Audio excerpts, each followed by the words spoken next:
मंत्री महोदय ने अपनी पूरी बात रखी, आपने उनको कुछ नहीं कहा, उन्होंने राजनीतिक आरोप लगाए, उन्होंने हाउस को मिसलीड किया, आपने सुना वही संरक्षण। एक मिनट गौरव जी, आप हमेशा सदन पर ये कैसे आरोप लगा सकते हैं कि आपने उनको कुछ नहीं कहा? अध्यक्ष देखिए शुरू हो गया सर, आप दे रहे अनुमति, आप अनुमति दे रहे सर, आपने हमें अनुमति दी, आपने अनुमति दी हमें। तो इन्होंने 2013 यूपीए गवर्नमेंट के संदर्भ में कहा पूरा का पूरा मिसलीडिंग है, झूठ है, और हम डिमांड करते हैं कि वो ऑथेंटिकेट करें। ये बिल आज इस संविधान के इस जो मूल जो ढांचा है उस पर आक्रमण है, और इनकी जो पूरा जो भाषण था वो हमारे संविधान के इस मौलिक अधिकार पर, हमारे संघीय ढांचे पर एक आक्रमण था। पहला मूल उद्देश्य है कि संविधान को कमजोर करना, टू डाइल्यूट द कॉन्स्टिट्यूशन। इनका तीसरा उद्देश्य है to divide the Indian society. हमेशा एक हमारे बीच में एक लिटिगेशन चलता रहे, मसला और बढ़ता जाए, ये उनका उद्देश्य है। आज लोकसभा में किरण रिजिजू ने वक्फ बिल को पेश किया और उन्होंने अपनी बातें रखी, जिस पर संसद में यहां पर गौरव गोगोई ने किस तरह से इस पर पलटवार किया और इसका विरोध करते हुए अपनी बातों को यहां पर रखा। आप इस पूरे वीडियो में बने रहे। आदरणीय अध्यक्ष महोदय, पहले तो मैं आपका संरक्षण चाहता हूं। जब आदरणीय मंत्री महोदय बोल रहे थे, आपने विपक्ष से किसी को भी पॉइंट ऑफ ऑर्डर उठाने का अवसर नहीं दिया। मंत्री महोदय बिना किसी पॉइंट ऑफ ऑर्डर के बिना उन्होंने अपनी बात रखी। वही संरक्षण आप मुझे दे, मैं वही अपेक्षा करता हूं। मंत्री महोदय ने अपनी पूरी बात रखी, आपने उनको कुछ नहीं कहा, उन्होंने राजनीतिक आरोप लगाए, उन्होंने हाउस को मिसलीड किया, आपने सुना वही संरक्षण। एक मिनट गौरव जी, आप हमेशा सदन पर ये कैसे आरोप लगा सकते हैं कि आपने उनको कुछ नहीं कहा? अध्यक्ष देखिए शुरू हो गया सर, आप दे रहे अनुमति, आप अनुमति दे रहे सर, आपने हमें अनुमति दी, आपने अनुमति दी हमें। एक मिनट बैठिए। हमारे सर अध्यक्ष महोदय, जो इन्होंने 2013 यूपीए गवर्नमेंट के संदर्भ में कहा पूरा का पूरा मिसलीडिंग है, झूठ है, और हम डिमांड करते हैं कि वो ऑथेंटिकेट करें, हम डिमांड करते हैं ऑथेंटिकेट करें। इसीलिए बार बार इन्होंने आरोप लगाए, बार बार इन्होंने भ्रम फैलाया। आप इसीलिए हम भी अपनी बात रखेंगे, कृपया आप भी सुनने का धैर्य रखिए। अध्यक्ष महोदय, मेरा भी सौभाग्य है कि पिछले सदन में मैं अयोध्या राम मंदिर पर अपने पार्टी का मैंने अपना व्यू, अपने पक्ष रखा, और आज वक्फ संशोधन 2025 पर अपनी दल का और विपक्ष की तरफ से अपना पक्ष रखा, और अयोध्या राम मंदिर में भी और आज के वक्फ के संशोधन में भी मेरा एक ही मार्गदर्शक है, वो है भारत का संविधान। भारत का संविधान जो कहता है कि हमारा भारत में हर व्यक्ति को सामाजिक, आर्थिक और राजनीतिक न्याय, विचार, अभिव्यक्ति, विश्वास, धर्म और उपासना की स्वतंत्रता, और साथ साथ में यह कहता है कि व्यक्ति की गरिमा और राष्ट्र की अखंडता सुनिश्चित करने वाली बंधुता। ये बिल आज इस संविधान के इस जो मूल जो ढांचा है उस पर आक्रमण है, और इनकी जो पूरा जो भाषण था वो हमारे संविधान के इस मौलिक अधिकार पर, हमारे संघीय ढांचे पर एक आक्रमण था। आज इस सरकार का इस बिल के द्वारा 4 इनके मूल उद्देश्य। पहला मूल उद्देश्य है कि संविधान को कमजोर करना, टू डाइल्यूट द कॉन्स्टिट्यूशन। इनका दूसरा उद्देश्य है भ्रम फैलाना, to defame the minority communities of India. इनका तीसरा उद्देश्य है to divide the Indian society. हमेशा एक हमारे बीच में एक लिटिगेशन चलता रहे, मसला और बढ़ता जाए, ये उनका उद्देश्य है। और चौथा इनका उद्देश्य डाइल्यूट, डिफेम, डिवाइड, और चौथा इनका उद्देश्य है to disenfranchise the minority communities. आज माइनॉरिटी कम्युनिटीज के प्रति अपनी संवेदना जता रहे हैं।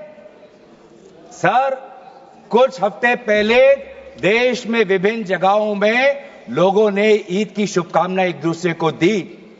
और क्या आपको पता है कहां इनकी डबल इंजन की सरकार ने लोगों को रास्ते पे ईद का नमाज भी पढ़ने नहीं दिया। और ये बात करेंगे आप अल्पसंख्यकों के प्रति अपनी संवेदना जताते हैं। मैं पूछना चाहता हूं कि आपके लोकसभा में कितने एमपीज अल्पसंख्यक हैं? पहले उसका विवरण दीजिए और फिर हमें बताइए कि आपके दिल में कितना संवेदना है। सर, मेरा तो मैंने जिस दिन भी ये बिल इंट्रोड्यूस हुआ उस दिन भी आदरणीय मंत्री को मैंने सुना और आज भी मैंने उनको सुना। जिस दिन उन्होंने इंट्रोड्यूस किया उस दिन भी अगर आप उनका स्टेटमेंट पढ़े तो उन्होंने कहा कि इसको बिल लाने से पहले बहुत विस्तार रूप से इस बिल की लाने के लिए चर्चा हुई थी। सर, पूरा का पूरा मिसलीडिंग 2023 में सर सरकार 24 में आई, ये खुद 24 के बीच में इन्होंने अपना बिल लाया। 23 सन के वर्ष में 4 बार माइनॉरिटी अफेयर्स कमेटी की बैठक हुई। मुंबई में हुई 13 जुलाई, दिल्ली में हुई 21 जुलाई को, लखनऊ में हुआ 24 जुलाई को, दिल्ली में 2 बार हुआ 20 सितंबर और 7 नवंबर को। मैं आदरणीय सरकार से दरखास्त करूंगा कि इन 5 सरकारी जो मीटिंग हुई मिनिस्ट्री ऑफ माइनॉरिटी अफेयर्स का, उनका मिनट्स टेबल पे रखे। एक भी मीटिंग में नया वक्फ अमेंडमेंट बिल चाहिए उसका जिक्र भी नहीं हुआ था। जिक्र भी नहीं हुआ। इनके मिनट्स हमारे पास, हमने देखे। जितने भी बार ministry of minority affairs meeting हुई सब में वापसी पोर्टल को लेकर और विचार विमर्श हुआ था, लेकिन एक भी मीटिंग के माइन्यूट्स में एक भी स्टेटमेंट नहीं है कि हमें एक नया वक्फ अमेंडमेंट बिल चाहिए। तो मैं तो यही पूछना चाहता हूं कि अगर नवंबर 2023 तक मिनिस्ट्री ऑफ माइनॉरिटी अफेयर्स ने यह वाजे भी नहीं समझा कि नया एक बिल लाने की जरूरत है, मैं तो बस इतना ही पूछना चाहूंगा कि यह bill ministry of minority affairs ने बनाया या किसी और दूसरे विभाग ने बनाया? कहां से आया यह बिल? कहां से आया? सर, ये बात करते हैं कि ये संविधान के पक्ष में है। किस प्रकार से ये संविधान के विरोध में है सर, मैं बताना चाहूंगा। आर्टिकल, इसका जो क्लॉज 3RA है और 3R1 है। इसका 3RA क्या है सर? 3RA ये कहता है any person showing or demonstrating that he is practicing Islam. देखिए सर, आज देश में अल्पसंख्यकों की ऐसी दशा हो गई कि आज सरकार को अपना धर्म का सर्टिफिकेट देना पड़ेगा। कितनी दुख की बात है कि भारत नहीं है, क्या बात कर रहे हो, हिंदू थोड़ी है। भारत एक सनातन धर्म का एक देश, 7000 पुराना, उससे भी पुराना ये देश, जिसमें हर धर्म और हर संस्कृति, हर परंपरा को हम सम्मान करते हैं। आज सरकार को ये हमें सर्टिफिकेट देना पड़ेगा कि हम किस धर्म को हम विश्वास रखते हैं। क्या ये दूसरे धर्मों से इस प्रकार का सर्टिफिकेट मांगेंगे कि आपका 5 साल हुआ या नहीं हुआ? ये सिर्फ इसी बिल में क्यों?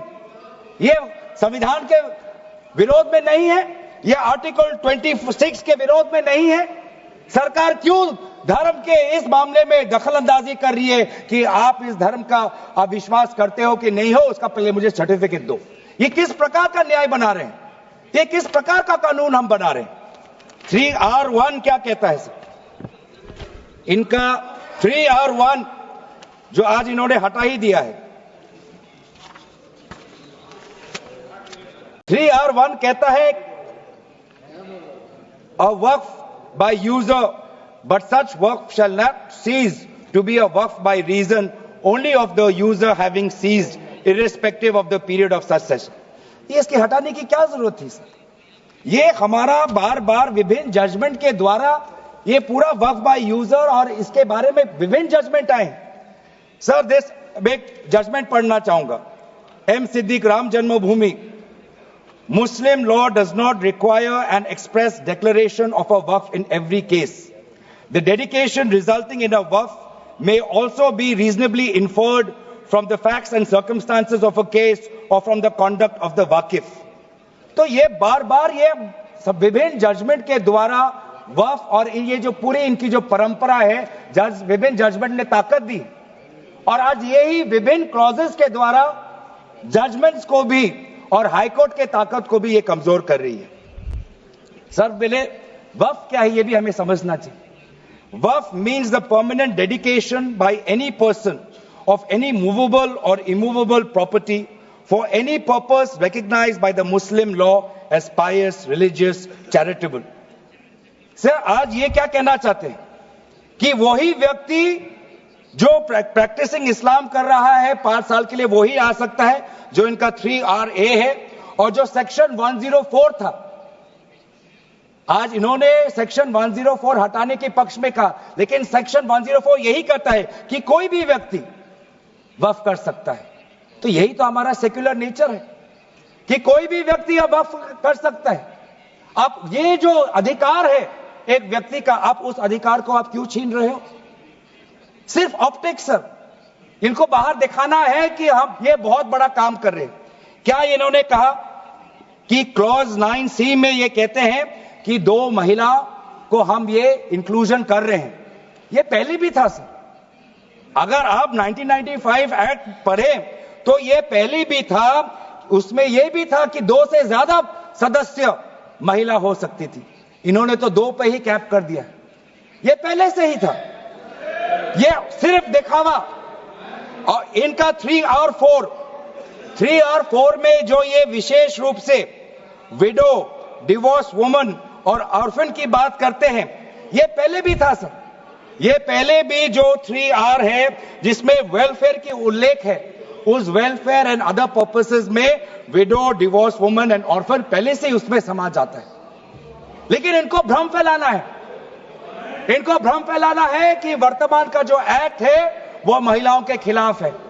इनको भ्रम फैलाना है कि वर्तमान में महिलाओं को कोई भूमिका नहीं मिलती. ये इनका काम है. लेकिन कानून में सर पहले से ही ये सारे प्रावधान है, वो चाहे किसी विधवा का संरक्षण हो या महिलाओं को और समर्थन देना हो.